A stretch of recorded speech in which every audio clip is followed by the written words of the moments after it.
ولا تحسبن الله غافلا عما يعمل الظالمون إنما يؤخرهم ليوم تشخص فيه الأبصار إنما يؤخرهم ليوم تشخص فيه الأبصار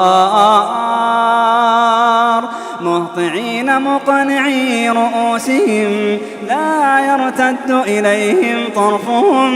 لا يرتد إليهم طرفهم وأفئدتهم هواء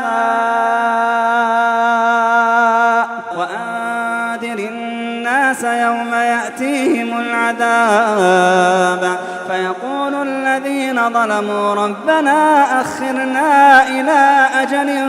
قريب نجب دعوتك ونتبع الرسل أولم تكونوا أقسمتم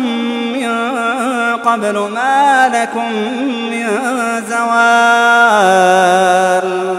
وسكنتم في مساكن الذين ظلموا أنفسهم وتبين لكم كيف فعلنا بهم وضربنا لكم الأمثال وقد مكروا مكرهم وعند الله مكرهم وإن كان مكرهم لتزول منه الجبال فلا تحسبن الله مخلف وعده رسله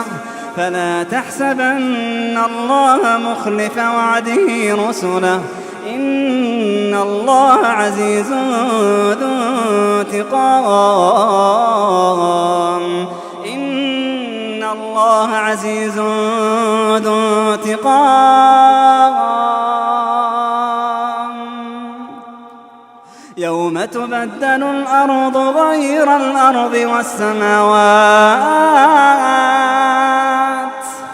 يوم تبدل الأرض غير الأرض والسماوات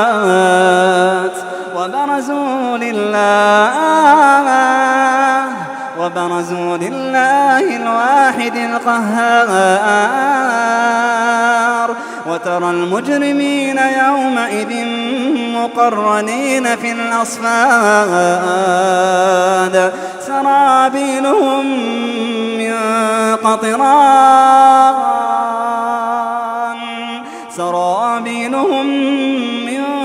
قطران وتغشى وجوههم النار ليجزي الله كل نفس ما كسبت إن الله سريع الحساب هذا بلاغ للناس ولينذروا به وليعلموا أنما هو إله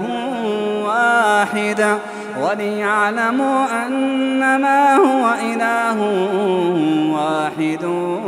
وليذكر أولو الألباب.